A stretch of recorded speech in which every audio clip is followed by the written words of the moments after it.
Hi, this is Amanda Gant, real estate investor and licensed mortgage loan officer here in Cocoa Beach, demonstrating the phenomenon of a seller's market. This is the first time since 2012 where we've had a seller's market, and right now, according to the Wall Street Journal, there are over 500,000 more sellers than buyers in the country, and that is the most of this imbalance ever since that figure started being tracked in 2013. What does this mean, and why does it still feel so strange to buy a house? What I'm telling people today is that a lot of times, many people who've been in the real estate market ever since 2012 and beyond have become very accustomed to it being a seller's market, meaning that if you put in an offer, there's already 12 offers ahead of you, and you better be there with your strongest and best offer. What's actually something that's more common now is that properties, houses, condos are sitting on the market for long periods of time, meaning that if you put an offer in, oftentimes you're the only offer that seller has seen. I see many places staying on the market. The average right now is 91 days, and that's up from 80 a couple months ago. So things are staying on the market a really long time. However, what we're also seeing is that interest rates aren't coming down, and neither are the listing prices, or if the listing prices are coming down, it's a little bit. But what does this mean for a general buyer? How can you make this work for you? Well, one of the reasons, there are many, there's so many, that there might be fewer buyers in the market right now is because of this pricing concern. The interest rates have stayed high, the prices have stayed at their pandemic levels, which got sky high because the interest rates were really low for such a long time. Remember back in 2021, 2022, the interest rates were 2.5, 3%. Well, ever since mid-2022, we've been up at 7%, but prices haven't come down dramatically. What's happening is that people who own properties are getting tired of that, and they're running out of reasons not to sell. A lot more people are coming across reasons to sell, but buyers still are not seeing those incentives. What can you do? How can you be that buyer who acts when no one else is?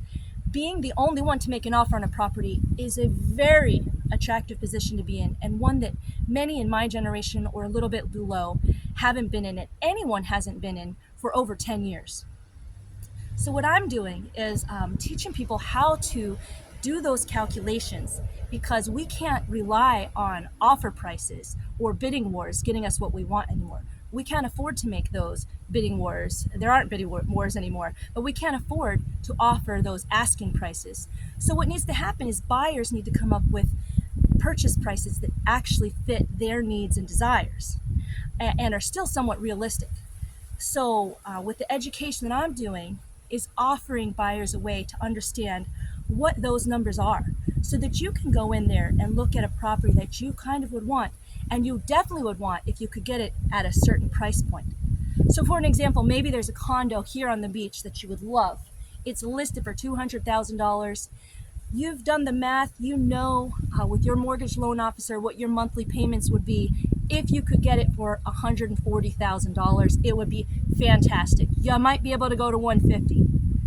So you've done that math, and you know that at $140,000, those payments are going to work for you. They're either going to be affordable at a price you want, or it's going to allow you to rent out the property and cash flow at a level you feel comfortable with.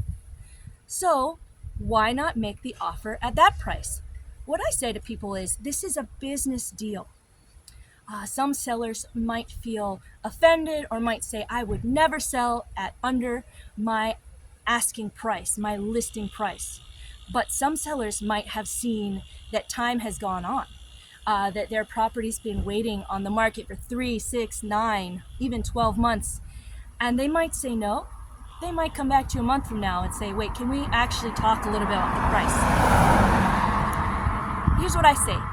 Putting an offer in that you are serious about doesn't cost you any money, but it can get you a property when so few people are looking at this time. So if you figure out what you want to do and you have clarity on that front because you've done your advanced planning, you can put that offer in with confidence. And if you get a no, that's okay. You can move on to the next property, because guess what? There are dozens and hundreds that are up now and are coming up. So you can go through that listings until you find a seller that's ready to negotiate for you.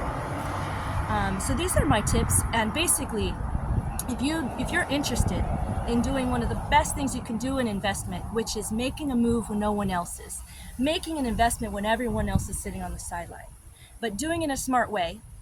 You could talk to a mortgage lender. You might even want to talk to me.